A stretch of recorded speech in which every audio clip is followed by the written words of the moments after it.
He's only Eric. He's my neighbor.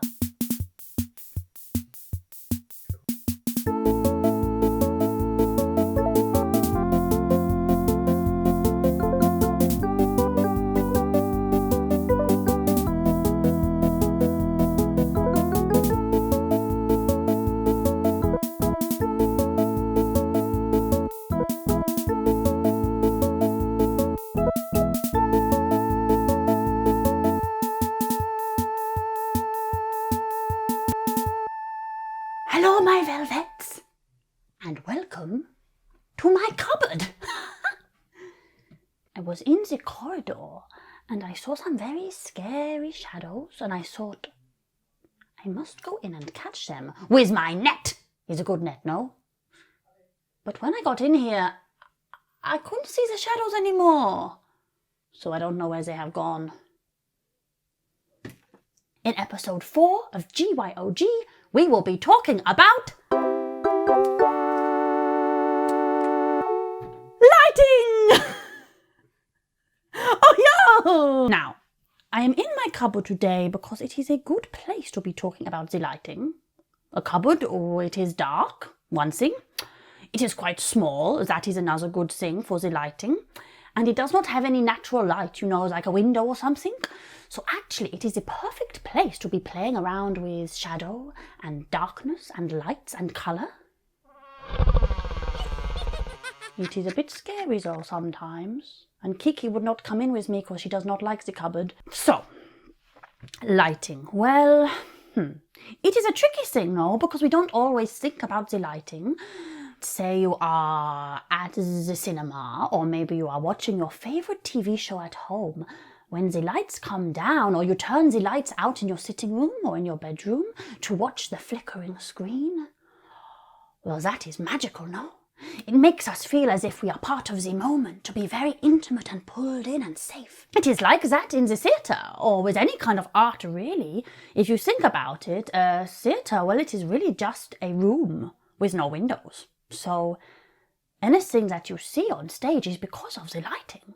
It is because a designer has come in and said, oh, here I will have some bright light. Here I will have some cold light. Here it will just be dark, or it will just be shadows, or we will have a bit of green or a bit of pink. And if we want to create a story or an atmosphere, then the lighting is very, very important. For example, so say we are doing a show at the seaside. I would love to go to the seaside. Well, it is warm and sunny, so we want maybe a light that is a warm colour, an orange or a yellow. Maybe it will look like the sun is reflecting on the sand. Or maybe you're thinking about making a show where you wake up in the morning and you open the curtains. Well, we need a morning light there, something that is bright, that makes us think, oh, it is 8 a.m. That person, they are just getting up to go and have the breakfast. Maybe some toast or an egg or something. Or some porridge with a bit of salt. Maybe some berries as well. All of these things. Or maybe you are wanting to create something a little bit scary, you know, to the dark shadows. Well, then maybe you want to have mostly darkness, a flickering candlelight. What about some greens or some reds? Because when we think of red, we think of danger. All of these things are lighting. So say I want to do a show that is a cat disco show. Well, then I know I want to have some bright lights, some moving lights, like a disco ball. It is for cats because it is a cat disco, so maybe they are fish-shaped. Or maybe I want to do a show in the circus. Well, in that case, you are probably in a tent. And in a tent, though it is quite dark, you have a few low lights. So maybe you are going to Mars in your spaceship. Well, Mars is red. So you must think about the red light because, it does not look like Mars if it is not red. It could be anywhere. All these things are important to think about. Now, I will show you some pictures of some lovely scenes in the theatre where they are using shadows and light and darkness. Because the thing is with lighting, it decides what the audience can see and cannot see. And sometimes what we can't see is where the mystery is. You know, you are thinking about a monster. Well, sometimes when you see the monster, you think, oh, it is not so scary after all. But if you cannot see the monster, or maybe you just see a claw, or maybe you just see a tentacle or a big eye, oh, that is sometimes scarier because our imagination thinks, oh, it is the worst thing. Well, lighting is part of that because it decides what we can see and what we can't see. So a good way of playing with the shadows, with the light and dark, is to create some shadow puppetry. For example, here all you need maybe is something like a light or a torch and then a surface like this wall, and then you just put things in front of it and you play and you see what looks good. And maybe it is a hand and you can create images, but then you can also play with the face. Ah! I just love screaming. Here I have made my own shadow puppet. It is actually very simple. I cut out, the picture of a wolf with a big claw. And then we will just shine the torch on it. And you see, the closer it is to the wall, the further away, the closer the torch is. Oh, it's actually kind of scary there. And I've made it a red eye because I thought that is a bit scary. I have named her Ella. I thought Ella would have a red eye because she is a werewolf, so she comes out at midnight. And you can use the torch to follow the character, maybe there. The claw enters first and you think, oh, whose claw is this? And then the torch comes round and you realize, oh no, it's Ella! Ah! Oh, it's a bit scary actually. I think I will put that away now.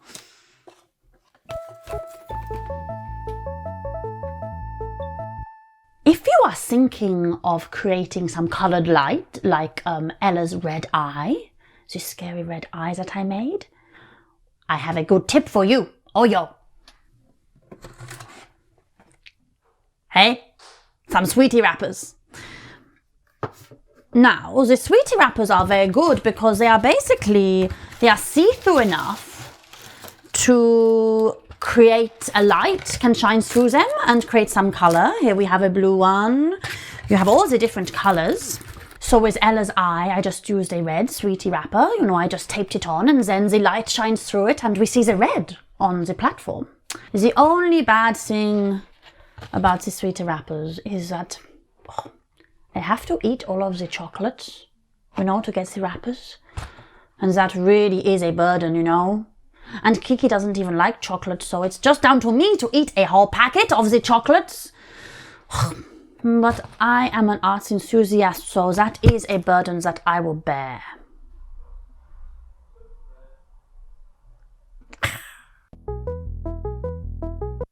So also you can think about what the colors might suggest. Like I said, red might suggest danger.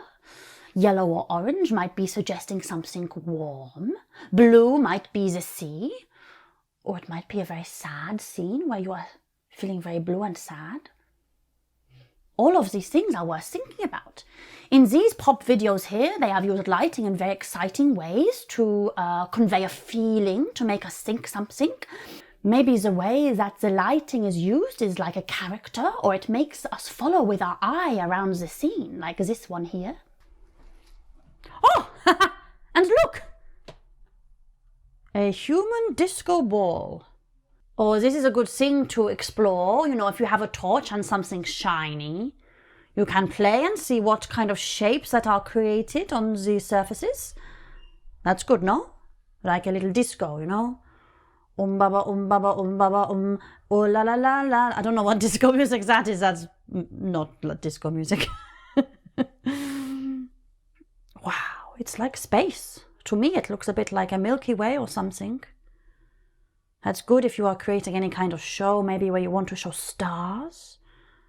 Whoa, look at the way it moves. Whoa. And if you turn the lights off, you might find that you are listening even more carefully to what I am saying.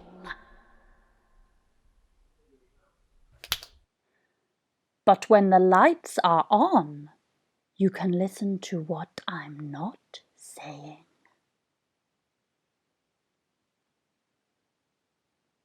And now we are going to be talking to my very, very dear friend and a wonderful lighting designer, Simon Hayes. Oh, hello, Simon. It's so nice to see you. It's nice to see you too. You are wearing a very nice, brightly coloured top. It's very nice in this lighting, natural lightings that you have. Thank you very much. Thank you very much. I like your top too. Oh, I thank you. I put together a little mix of different things, some sequins, which I think are quite good for lighting, do you think? I mean, you look very sparkly, that's for sure. Ah, that's what I was aiming for, yo. Because my cat Kiki, she likes to chase the lights up the wall. Who doesn't? I would agree. I think that's maybe how you started your lighting career. Not too dissimilar, to be honest with you. I was kind of a fan of like flashy disco lights and stuff like that. So that's kind of how I ended up getting into it all. Oh, the flashing disco lights are some of the best, I must say. All the different colours. And I've made some out of these sweet wrappers that I collected, all these different colours. But there's a name, I think, in the theatre that you use for these things that you put in front of the lights? So we would call them lighting gels. So they're called like coloured gels. Coloured gels, that's a good name, huh?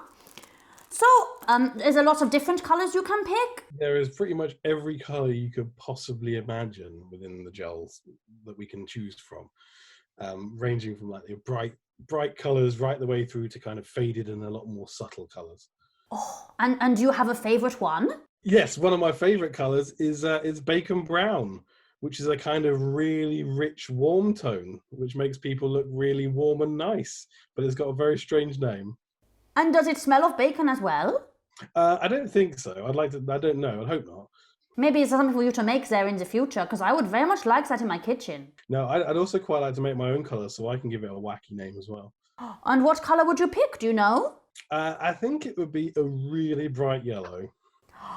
Oh, a nice bright yellow is very nice. Oh, yo. I actually had a go at thinking how I would make your favourite colour, burnt bacon, and I think it is maybe a bright yellow and a pink and an orange. Is that a kind of a similar colours that you are thinking?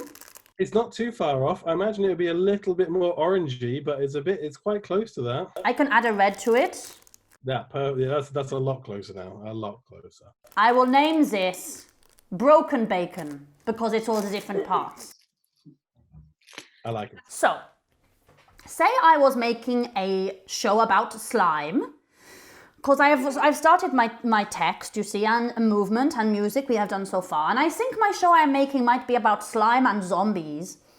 What would you say, if I kind of asked you to be my lighting designer, what would you think about you might want to do for a show about slime and zombies? I think that sounds like an awful lot of fun. I think you get to use a lot of colours which you wouldn't necessarily normally use in a theatre show, so that would be exciting. Maybe some greens and stuff?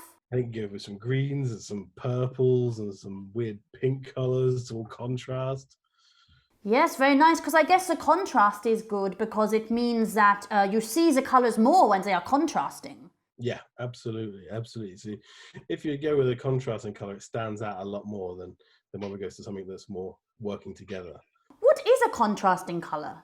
So a contrasting colour is something that is the kind of the opposite of it. So like the opposite of a red would probably be more of a green or a pinky colour. So it's kind of like the stark opposite of what you think it would be. Whereas a complementary colour would be something that works really nicely together. So you'd have maybe yellows and oranges together, and that would be complementary. I was wondering if you can you think of a lighting design that you have done that you are very proud of that you can tell us about? That's maybe a little bit unusual. I like it with one that I did recently was a show called Pride and Prejudice, which went out on tour, and that one I was very proud of. And it was a little bit unusual because it went from very traditional classic theatre to being really quite bizarre and fun all at the same time. It was a lot of fun to make. It is funny you say that because I spoke to my friend Isabel MacArthur in episode 1, and this is the same show. Yeah. So that one was nice because it had traditional theatre lighting, and then it had some very unusual lighting in it at the same time. But I also like some strange projects when we like do outdoor stuff. That's a lot of fun when we do outdoor lighting. Because you've done stuff in the parks and in trees and stuff, am I right?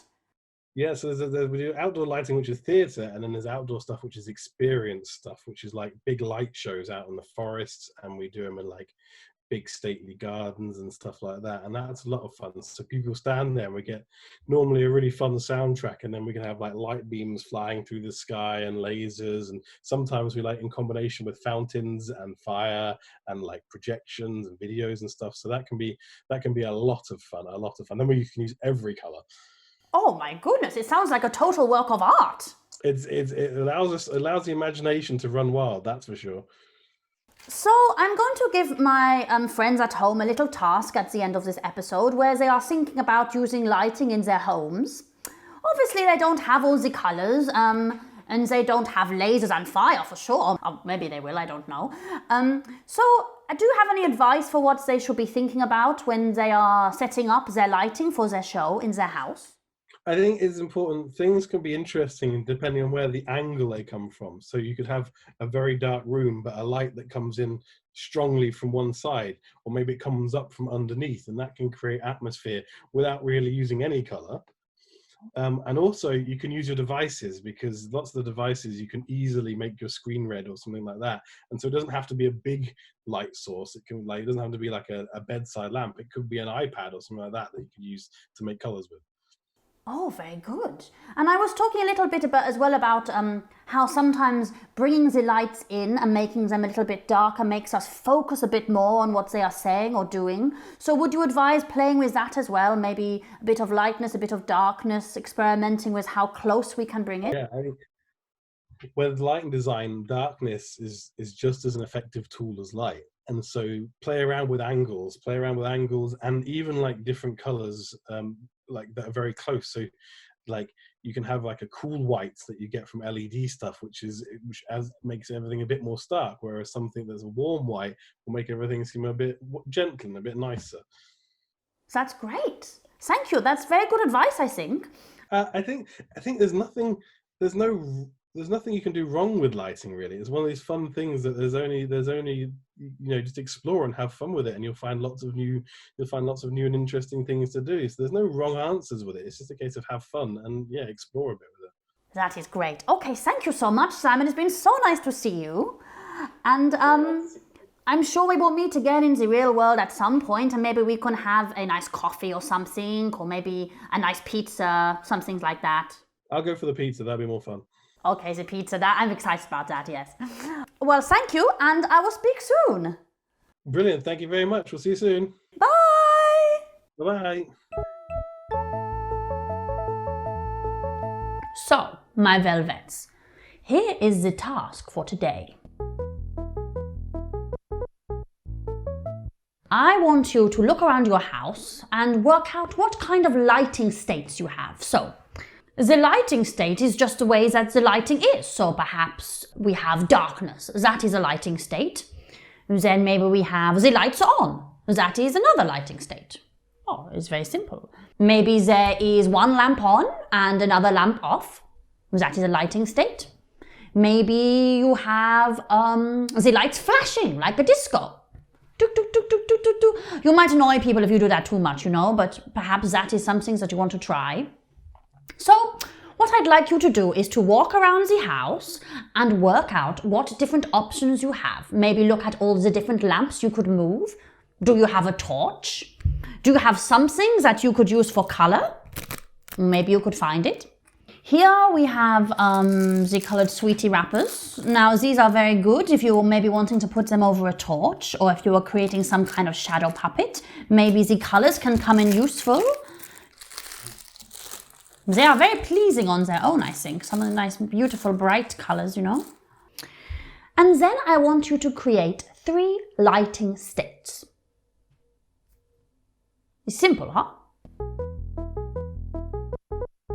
All you have to do is think about what you have and what you'd like to play with. So, for my lighting states, I am going to start with number 1, no light. So that is just to have blackout, no light at all. Number 2, I will use my shadow puppet, Ella. That's a good one. Shadow puppet. And 3, I know. Well, I'm making a show maybe about slime, so I think something like... here's my green sweetie wrapper and my torch. Something like some green light. Maybe is that something I can play with? See how it moves, see how I can make it look bigger and smaller. That will be my third lighting state. Green light. So you see, it's really very simple, but you will have to play around to find these lighting states, and then once you have them, you can think about how you move maybe from one to another. It doesn't matter if you can't think of a way, but that's something to try out. For example, how do I go from no light into having a shadow puppet? Well, I will probably need a torch. But I also need a torch for green light, so that's good. I need a torch for number 2 and number 3. These are things to think about. What we have so far, if you remember, is we did our text from episode 1, we had our movement sequence from episode 2, and then we have the piece of music that you picked in episode 3. I've just written piece of music here, but you have your piece of music with either some text over it or some movement over it. Maybe these are things that you might think about when you are picking your lighting states. Maybe you're thinking, well, this text, I'd really like some green light. How can I make that? Or maybe you think, this piece of music, it is kind of disco-y. How can I create something that's a bit like a disco? These are all things to think about. Maybe as you are playing with your different lighting states that you have picked, it makes you think, I'd like to write a new piece of text. Or maybe you think, I'd like to pick another piece of music, or maybe some more movement. These are all things you can do. There is never too late to add some new music, some new movement, some new text. It is totally fine. And you can find all of the links to the music or anything that you might want in the videos before. So, to summarize, your task for today is to create 3 lighting states. You can do that by looking around and seeing what you have in the house and playing with light and dark and shadow. It doesn't matter if you don't have very much to play with, because sometimes the darkness or one single light on is the most magical of all. But you will write down the 3 states that you have come up with, so you have them when you come back to it later. And we can add it to all of the stuff we have done so far. It's really very beautiful.